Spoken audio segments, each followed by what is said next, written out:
నిజ నిర్ధారణకు అంతిమ నిర్ణయం డిఎన్ఏ టెస్ట్. ఉన్నది ఉన్నట్లుగా వాస్తవాలను శోధించి వివరించే మన డిఎన్ఏ టీవీ, మన రాష్ట్రం, మన ఛానల్. నమస్కారం. ప్రస్తుతం ఆంధ్ర, తెలంగాణ ఈ రెండు రాష్ట్రాల్లో కూడా జనాభా విభజన చేయాలి, అది కుల గణన జరగాలి, ఏ కమ్యూనిటీకి ఎంతమంది ఉండాలి అనేటటువంటి అంశం మీద తెర మీదకు వస్తున్నటువంటి ప్రక్రియల నేపథ్యంలో తెలంగాణలో ఇప్పటికే బీసీ జనగణన జరిగింది. దానికి సంబంధించినటువంటి అనౌన్స్మెంట్ కూడా ముఖ్యమంత్రి రేవంత్ రెడ్డి గారు చేశారు. ఈ నేపథ్యంలో ఇటువంటి ప్రతిపాదన ఆంధ్రాలో కూడా వస్తుందా, అటువంటి విభజన అంటే గణన చేయటం మూలంగా ప్రజలకు ఎటువంటి మేలు జరుగుతుంది అనేటటువంటి అంశాన్ని మనతో మాట్లాడేందుకు సీనియర్ జర్నలిస్ట్, తెలుగు తోరణం ఎడిటర్ అన్నవరపు బ్రహ్మయ్య గారు ఉన్నారు. వారిని అడిగి మనం కొన్ని విషయాలు చర్చిద్దాం. బ్రహ్మయ్య గారు నమస్కారం. సార్, ప్రధానంగా ఈ జనగణన అంటూ కూడా ఈ గతంలో మనం చూసినట్టయితే ఎన్నికలకు ముందు అప్పుడు ఏదో సకల జనుల సర్వేను లేదా రకరకాలు జరిగాయి. కానీ ప్రస్తుతం ఈ బీసీ జనగణన అనేది జరగాలి అనేటటువంటి తెర మీదకి వస్తుంది. దాంట్లో భాగంగానే తెలంగాణలో కూడా జరిగింది. దీన్ని ఎట్లా అర్థం చేసుకోవచ్చు? ఇప్పుడు యాక్చువల్గా జనగణన అనేది జనాభా సర్వే వచ్చేసి ప్రతి 10 సంవత్సరాలకు ఒకసారి జరుగుతుందండి. మనకి యాక్చువల్గా కరోనా టైంలో అది డిస్టర్బ్ అయింది దానికి సంబంధించి. ఓకే. సో ఏదో మళ్ళీ 10 సంవత్సరాలకు ఒకసారి చేయాలని చెప్పేసి దేశవ్యాప్తంగా, ప్రపంచవ్యాప్తంగా కూడా జరుగుతున్నాయి దీనికి సంబంధించి. ఓకే. భారతదేశంలో ఏం జరుగుతుందంటే ఈ జనాభా గణన చేసేటప్పుడు ఎస్సీ, ఎస్టీ సామాజిక వర్గాలకు సంబంధించిన లెక్కలు కూడా తీస్తారు. వాళ్ళు ఏం చేస్తారు, మొత్తం జనాభా అని చెప్తారు. ఇందులో ఎస్సీలు ఇంతమంది ఉన్నారు, ఎస్టీలు ఇంతమంది ఉన్నారు అని చెప్తారు. ఆ యొక్క జనాభా నిష్పత్తిని బట్టి బడ్జెట్ లో నిధులు కేటాయింపు కానివ్వండి, సంక్షేమానికి సంబంధించి, అట్లాగే అసెంబ్లీ, పార్లమెంటు స్థానాల కేటాయింపు. సో వీటికి సంబంధించి పేస్ చేసుకుని ఇప్పుడు మనం చెప్తున్నది ప్రధానమైన అంశం ఏంటంటే, మీరు ఎస్సీ, ఎస్టీకి ఎట్లాగో చేస్తున్నారు కాబట్టి బీసీలకు సంబంధించిన కూడా ఇవాళ మండలి కమిషన్ ద్వారా బీసీలకు సంబంధించి కూడా మీరు రిజర్వేషన్లు అమలు చేస్తున్నారు. కాబట్టి వీళ్ళకి అమలు చేస్తున్న వ్యవహారం ఏంటంటే, ఇది ఎప్పుడో 1936 లో బ్రిటిష్ గవర్నమెంట్ లో ఒకసారి జరిగింది బీసీ గణన.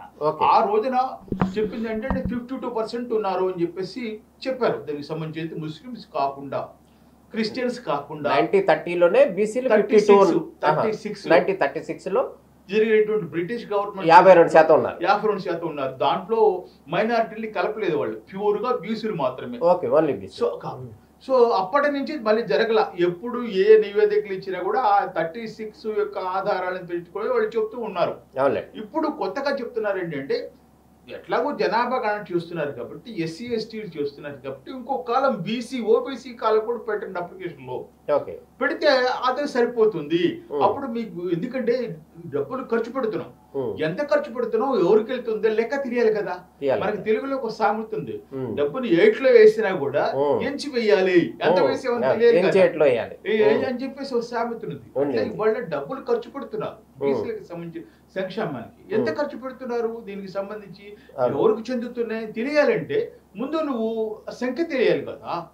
సో కాబట్టి మీరు సంఖ్య తేల్చండి అని జనాభా మొత్తం కూడా వాళ్ళు కోరుకుంటున్నారు. బీసీ సమాజం చెప్తుంది అనమాట దీనికి సంబంధించి. అయితే ఎన్డీఏ గవర్నమెంట్ మీకు చెప్పాలంటే ఫస్ట్ టైం అయిన తర్వాత రెండోసారి ఎన్నికలకు వెళ్లే ముందు మోడీ గవర్నమెంట్ ప్రకటన చేసింది ఫస్ట్ ఏమని, మేము కూడా బీసీ జనగణన చేస్తాము దాంతో పాటు అని చెప్పేసి. కానీ కారణాలు ఏమేమో తెలియదు, కానీ 6 నెలల వ్యవధిలో ఉన్న మాట మార్చేసింది సుప్రీంకోర్టు. కానీ దేశ భద్రతకు విభజన సమస్యలు వస్తాయి కాబట్టి మేము చెయ్యము అని చెప్పేసి చేసింది. కానీ ఆ తర్వాత గొడవలు జరిగి జనాభా కావాల్సింది అంటుందని సెంట్రల్ గవర్నమెంట్ ఒక వెసులుబాటు ఇచ్చింది. ఎటువంటి వెసులుబాటు ఇచ్చింది, రాష్ట్ర ప్రభుత్వాలు ఎవరికి వాళ్ళు చేసుకోవచ్చు, జనాభాకి సంబంధించిన లెక్కలు చేసుకోవచ్చు అని చెప్పి ఒక వెసులుబాటు ఇచ్చింది. ఏ రాష్ట్రానికి ఆ రాష్ట్రం. నిజానికి ఇది జనాభా దేశవ్యాప్తంగా జరగాల్సినటువంటి గణన రాష్ట్రాల వారీగా జరగడం అనేది కరెక్ట్ కాదు. ఎందుకంటే సెంట్రల్ గవర్నమెంట్ ఉద్యోగాలు ఉన్నాయండి, సెంట్రల్ గవర్నమెంట్ ఉద్యోగం ఓబీసీలకు ఇస్తున్నారు, మరి రాష్ట్రాలు ఇంతమంది డిక్లేర్ చేస్తారు, కేంద్రం ఇంకోటి డిక్లేర్ చేస్తుంది. అవి ఇప్పుడు ఇక్కడ ఓబీసీ జాబితాలో ఉన్న బీసీ కులం బీసీ రాష్ట్రాల్లో ఉండకపోవచ్చు. రాష్ట్రాల్లో అసలు మన ఆంధ్రాలో ఉన్నటువంటి కమ్యూనిటీనే తెలంగాణలో ఓసీలు బీసీలుగా మారిపోయిన పరిస్థితులు ఉన్నాయి. ఇక్కడ బీసీ లేని వాళ్ళు అక్కడ ఓసీ, అక్కడ ఓసీ లేని వాళ్ళు కూడా ఇక్కడ బీసీలు ఉన్నారు. అటువంటి స్థితులు సమస్యలు వస్తాయి రాష్ట్రాల వారిగా చేస్తే. కానీ చేసుకోమంది కాబట్టి కొన్ని రాష్ట్రాలు చేసినాయి, ఆల్రెడీ బీహార్ చేసింది, అట్లాగే ఇప్పుడు నిన్న మొన్న తెలంగాణ ప్రకటన చేశారు. తెలంగాణ ప్రకటనలో వాళ్ళు 46.25% మంది బీసీలు ఉన్నట్లుగా చెప్తూ మైనారిటీలు కలుపుకున్నట్లయితే 56% ఉన్నారని చెప్పి ప్రకటన చేస్తారు. ఇప్పుడు అక్కడ చూడ బీసీలు చెప్తున్నది ఏంటంటే ఇది తప్పు. ఒక్క బీసీలే జనాభా పెరిగిన దానికి చూసుకున్నట్లయితే బీసీలే 52-54 వరకు ఉంటారు, మీరు 46 అని ఎట్లా చెప్తారు? దీంట్లో గందరగోళం జరిగిందని చెప్పేసి అక్కడ ఉన్న బీసీ సంఘాల వాళ్ళు, బీసీ సంఘాలే కాదు ప్రతిపక్షాలకు చెందినటువంటి బీఆర్ఎస్ వాళ్ళు కూడా పెద్ద ఎత్తున నిరసన వ్యక్తం చేశారు దీనికి సంబంధించి. సో కాబట్టి ఆంధ్రప్రదేశ్ లో కూడా ఇప్పుడు చాలా బీసీ సంఘాలు కుల సంఘాలు కోరుతుంది ఏంటంటే మాకు డబ్బులు మీరు ఇవ్వటం పక్కన పెట్టండి, ముందు బీసీలు మేము ఎంతమంది ఉన్నాం అని తేల్చండి అని చెప్పి అడుగుతున్నారు. కాబట్టి తెలుగుదేశం గవర్నమెంట్ ప్రస్తుతం కూటమి యొక్క భాగస్వామ్యంగా ఉన్నది కాబట్టి తెలుగుదేశం ప్రభుత్వం పెద్దగా ముందుకు రావట్లేదు అనిపిస్తుంది, కానీ అనివార్యంగా ముందుకు వస్తుందేమో అనిపిస్తుంది. నిన్న కాక మొన్న షర్మిల గారు కూడా పిసిసి అధ్యక్షురాలు ఆవిడ కూడా ఖచ్చితంగా బీసీ గణన జరగాలి అని చెప్పేసి ఆవిడ ప్రకటన చేశారు దీనికి సంబంధించి. సో ఇవాళ కాకపోతే రేపైనా రాష్ట్ర ప్రభుత్వం కూడా చేస్తుందామని ఆశిస్తున్నాం. ఇప్పుడు బీసీ గణన ఆంధ్రప్రదేశ్లో జరిగితే ఒకవేళ జరిగితే నిజంగా బీసీలకి లాభం జరిగిద్దా, లేకపోతే అదర్స్కి అందరికి న్యాయం జరిగిద్ది అంటారా? ఇది అందరికీ న్యాయం జరుగుద్దండి. వాళ్ళ బీసీ గణన జరిగితే ఎవరు తెలిసిపోతుంది కదా దీనికి సంబంధించి. కుల గణన చేయమంటున్నారు, బీసీలు ఒక్కటే కాదు కదా. ఇప్పుడు బీసీలు వచ్చి దాదాపు చాలా కులాలు ఉన్నాయండి, దాదాపు 180 కిలోలు 160 కిలోలు ఉన్నాయి బీసీలకు సంబంధించి. ఈ కాకుండా మిగతా 4-5 ఉంటాయి, కమ్మ రెడ్డి అట్లా కాపులు వీళ్ళకి సంబంధించి సమాసం కదా, అవి కూడా చేసేస్తారు టోటల్ గా దాంట్లో వచ్చేస్తే. అప్పుడు గొడవలే ఉంది, ఎవరికి ఎంత నిశక్తిలో డబ్బు ఖర్చు పెట్టాలి. ఎందుకంటే సమాజం అభివృద్ధి కావాలనుకుంటున్నాం మనం. సమాజం అంటే కులాల సమూహం, వ్యక్తుల సమూహం. కులాలు వ్యక్తులు అభివృద్ధి చెందితే సమాజం కూడా అభివృద్ధి చెందుతుంది దీనికి సంబంధించి. సో తప్పేం కాదు దీనికి సంబంధించి. కాకపోతే తక్కువ నిష్పత్తిలో ఉండి ఎక్కువ రాజ్యాధికారం అనుభవిస్తున్న వ్యక్తులు కొంచెం భయపడుతున్నారు. అంటే మనం మీరు అన్న మాటకు ఒక చిన్న విషయం ఏంటంటే తెలంగాణలో ఎస్సీ ఎస్టీలకు సంబంధించి జనగణన ఎప్పుడైతే జరిగిందో అంటే బీసీలకు సంబంధించి ఓవరాల్గా జరిగినప్పుడు ప్రధానంగా చూసినట్టయితే ఎస్సీలకు సంబంధించి 17.43, ఎస్టీలకు సంబంధించి 10.45. Only simple digits. అంటే గతంలో మనం అంటే వాక్ జనాల్లో ఉన్నటువంటి టాక్ కానీ అది కానీ ఇది కానీ చూసినట్టయితే తెలంగాణలో ఎస్సీ ఎస్టీలు భారీగా ఉన్నారు అనేటటువంటిది ఒక 20% 30% ఉన్నట్టు కూడా రకరకాలటువంటి ప్రచారాలు జరిగాయి. ఇవాళ లెక్కలు చూస్తే కనుక కేవలం లిమిటెడ్ పర్సంటేజ్లే కనపడుతున్నారు. అదే పరిస్థితి ఆంధ్రాలో కూడా వెలుగు చూసే అవకాశం ఉందంట. ఉంటుందండి. ఇప్పుడు అందుకోసం ఏం చేయాలంటే బీసీ సంఘాలు గవర్నమెంట్ ఇట్లా ఏం చేయాలంటే బీసీ గణన ప్రారంభించేట్లయితే ముందు చెప్పాలి, ప్రకటన చేయాలి. మేము బీసీ గణన కోసం వస్తున్నారు మీ ఇంటికి, మీరు మీ కులాన్ని ప్రకటించండి, ప్రకటిస్తే ప్రభుత్వ పథకాలను దీంతో అనుబంధమై ఉంటాయి, మీ పిల్లల భవిష్యత్తు బాగుంటుంది అని చెప్పాలి. లేదనుకోండి, చెప్పలేదనుకోండి, వాళ్ళ సమాజంలో కులతత్వం ఉన్నది. ఉదాహరణకి మీరు కమ్మారు, నేను బీసీ అనుకోండి, ఇప్పుడు మీ పక్కన నేను ఉంటున్నాను అనుకో, మా ఆవిడ ఏం చేస్తుంది, మేము కూడా మీకు లాగా స్నేహం చేసుకుంటూ మీ ఇంట్లో వాళ్ళు కమ్మని చెప్తే మేము కూడా కమ్మని చెప్పే స్థితికి వచ్చేస్తుంది. అంటే వాళ్ళు ఏదైతే న్యూనతా భావం ఉంటుందో, వివక్షత ఉంటుందో, తక్కువగా చూస్తారనే భావన ఉంటుందో, దాంతో ఎవరికి వాళ్ళు మేము కాపులు అండి, మేమండి కమ్మారండి, మేము కూడా రెడ్లండి అని చెప్పుకునే స్థితి పోతు. అట్లా కాకుండా ఎస్ జనాభా గణన చూస్తున్నాము, ఇది అభివృద్ధికి ఉపయోగపడుతుంది, మీ కుటుంబాలకు ఉపయోగపడుతుంది ప్రచారం చేయాలి, చేసి స్పెసిఫిక్ గా 14 రోజులు మీ ఇంటికి వస్తున్నాము అని చెప్పి చేస్తే అప్పుడు నిజమైనటువంటి ఖచ్చితంగా వస్తుంది. ఇప్పుడు తెలంగాణలో జరగలేదని చెప్పేసి మీరు ఆఫీసులో కూర్చొని టిక్కు పెట్టుకున్నారు, ఆఫీసులో కూర్చోబెట్టుకుని వీళ్ళు బీసీలు, ఆఫీసులో కూర్చొని వీళ్ళు ఎస్సీలు అని చెప్పి చేశారు. కాబట్టి ఇది అట్లా కాకుండా పోయింది, యాక్చువల్ ఫిగర్స్ రాగలేదని చెప్పి చెబుతున్నారు. కాబట్టి ఆంధ్ర స్థితి లేకుండా ఉండాలి అంటే ముందు ప్రభుత్వాలు స్పష్టంగా చేయాలి. అట్లా బీసీ సంఘాలు, కుల సంఘాలు కూడా ఈ ప్రకటన వచ్చిన తర్వాత విస్తృతంగా ప్రచారం చేయాలి. మీ కులానికి సంబంధించి మీరు ప్రకటన చేసుకోండి, మీరు దగ్గర ఉండండి, మీరు చెప్పి మీ కులాన్ని మీరు ప్రకటన చేసుకోండి అని చెప్పి చేస్తే ఇటువంటి సమస్యలు రావు. ఇప్పుడు తెలంగాణలో కనుక మనం గమనించినట్లయితే తెలంగాణలో కుల గణన జరిగిన తర్వాత ఈ రిజర్వేషన్ ఈ పర్సంటేజ్లు అనౌన్స్ చేసిన తర్వాత అక్కడ రాజకీయ ప్రాధాన్యత ఒక్కసారిగా పెరిగిపోయిన పరిస్థితి కనపడుతుంది. అక్కడ ఉన్నటువంటి ముఖ్యమంత్రి రెడ్డి సామాజిక వర్గానికి చెందినవాడు అయినప్పటికీ అక్కడ విభజన చేసిన తర్వాత ఎవరైతే ముస్లింస్తో కలిపి 56% ఉన్నారో అక్కడ కూడా ఖచ్చితంగా బీసీ ముఖ్యమంత్రి అవుతాడు, జనాభా ప్రాతిపదికన సీట్లు అసెంబ్లీ సీట్లు కేటాయించాలి అనేటటువంటి డిమాండ్ వస్తుంది.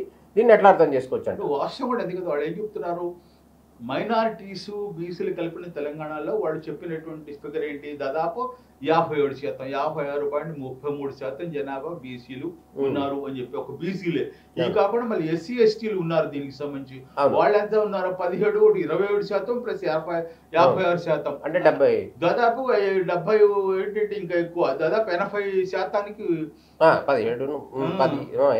80% వెళ్ళిపోయారు. అంటే 80% వాళ్ళు కాకుండా చాలా తక్కువ మంది 18% కూడా లేనటువంటి వాళ్ళు వ్యక్తులు ముఖ్యమంత్రులుగా రాష్ట్రాలు పరిపాలిస్తున్నారు. అంటే మెజారిటీ యొక్క ప్రజల్ని మైనారిటీని పరిపాలిస్తున్నారు. సో ఈ అంశం ముందుకు వస్తుంది.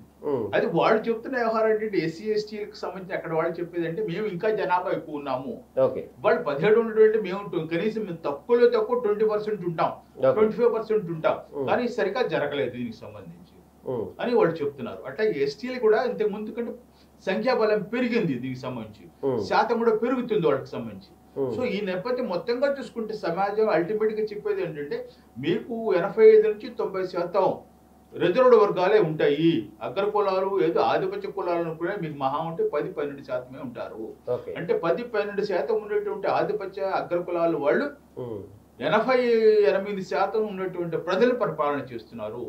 ఇది ఈ యొక్క గణన ద్వారా ప్రజలు చైతన్యవంతులు అయితే ప్రమాదం వస్తుంది అనేది కొంతమంది రాజకీయ నాయకులు భయం. అందులో భాగంగా అప్పుడు ఆంధ్రప్రదేశ్లో జరగకుండా లేట్ అవుతుందని అనుకోవచ్చా, లేకపోతే ఎట్లా అంటారు? అదే కారణాలు. ఇప్పుడు ఇక్కడ ఇందాక చెప్పిన ఆంధ్రప్రదేశ్లో కారణం ఎందుకంటే ప్రధాని అనుకున్నది, ఆంధ్రప్రదేశ్లో తెలుగుదేశం పార్టీ కూటమిలో భాగస్వామ్యంగా ఉన్నది, వాళ్ళు బీజేపీ జనగణనకు వ్యతిరేకంగా ఉన్నది. కాబట్టి బీజేపీకి స్నేహ సంబంధాలతో కూటమిలో ఉన్న తెలుగుదేశం పార్టీ జనాభా గణన చేయడానికి వెనుకడుగు వేస్తుంది నా అభిప్రాయం. ఎందుకు సార్ ఇప్పుడు ఒకవేళ ఇవి ఈ పర్సంటేజ్ ఇప్పుడు ఎస్సీలు ఎస్టీలు బీసీలు వీళ్ళకి సంబంధించి ఏదైనా సంక్షేమ పథకాలు ఇవ్వాలంటే దానికి సంబంధించిన వాళ్ళకి గ్రాంట్ అలాట్ చేసే సందర్భంలో వీళ్ళు ఇంతమంది ఉన్నారు, వీళ్ళకి ఇంత ఫండ్ అని రిలీజ్ చేయడానికి కానీ వాటి కేటాయింపులు చేయడానికి ఈజీగా ఉంటది కదా. వాళ్ళకి డబ్బులు సమస్య కాదండి. ఇక్కడ డబ్బులు ఇవ్వటం, ఖర్చు పెట్టడం ఎంత చేస్తారు పార్టీలు, అధికారం కోల్పోవాల్సిన పరిస్థితి ఏర్పడుతుంది. అసలు కారణం అది కదా. మెజారిటీ ప్రజల్ని మైనారిటీ పాలిస్తున్నారనే భావన ప్రజల్లోకి వచ్చేస్తుంది కదా అది. సో మనం అంతా ఏకమైతే మందే కదా రాజ్యం అనుకుంటారు కదా ప్రజలు. సో ఆ స్థితి రాకుండా ఉండటం కోసం చెప్పేసి ఈ తరహా యాక్సెప్ట్ చేయట్లేదు. ఇక్కడ కూడా అటువంటి డిమాండ్ ఉందా సార్? ఇప్పుడు గణన జరగాలి అనేటటువంటి డిమాండ్ తెలంగాణలో అయితే అది ఉంది, అది క్లియర్ గా వాళ్ళు జరిపించారు. మనకు కూడా ఆంధ్రప్రదేశ్ ఎప్పటి నుంచో ఉంది సార్ ఆ స్థితి. ఇక్కడ కూడా బీసీ సంఘాలు చేస్తున్నాయి, కేసీ శంకర్ ఆధ్వర్యంలో ఉన్నటువంటి బీసీ సంఘం చేస్తున్నది దీనికి సంబంధించి.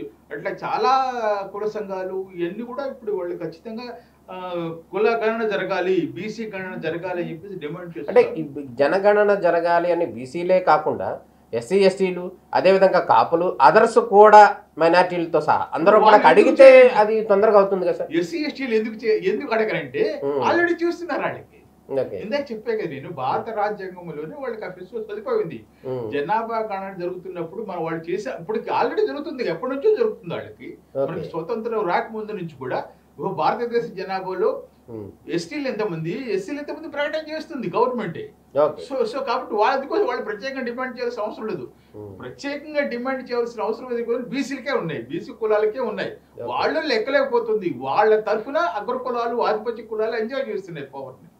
సో కాబట్టి ముందు బీసీలు మాత్రమే డిమాండ్ చేస్తున్నారు. బీసీలు చేస్తే ఆల్రెడీ ఎస్సీ ఎస్టీలు చేస్తున్నారు కదా. ఇందా చెప్పి తెలంగాణలో అనుకున్నాం అది 17%, 27 దాదాపు 28% వాళ్ళే ఉన్నారు. ఎవరు ఎస్సీ ఎస్టీలు 28% మొత్తంగా. ఇప్పుడు ఈ 28 + 56 అంటే ఎంత అవుతుంది? 84%, 85% జనాభా రిజర్వ్ కేటగిరీలో ఉన్నారు. అంటే ఈ స్థితి నీకు మొత్తం కనుక చూసుకున్నట్లయితే రాజకీయంగా ప్రభంజనం ఏర్పడుతుంది. కింది కులాలకు సంబంధించిన వాళ్ళ ఆలోచన శక్తి పెరుగుతుంది. మాదే కుర్చీ, మాదే ఓట్లు, మావే కుర్చీ అనే భావన వస్తుంది. కాబట్టి ఈ ఆధిపత్య కులాలకు చెందినట్టు పార్టీలు ముందుకు రావట్లేదు. అది బ్రహ్మయ్య గారు చెప్తున్నారు. ఆంధ్రప్రదేశ్లో కూడా బీసీ జనగణన జరగాలి, జరిగితేనే దానికి సంబంధించినటువంటి సంక్షేమ పథకాలు అందరికి ప్రజలకు వెళ్తాయని చెప్తున్నారు. దీనికి సంబంధించి కూటమి ప్రభుత్వం అన్ని పార్టీలు కూడా ముందుకు రావాల్సినటువంటి అవసరం ఉంది అని బ్రహ్మయ్య గారు చెప్తున్నారు. ఇది ఈనాటి బీసీ జనగణన యొక్క ప్రాధాన్యతపై స్పెషల్ అనాలిసిస్. నమస్కారం.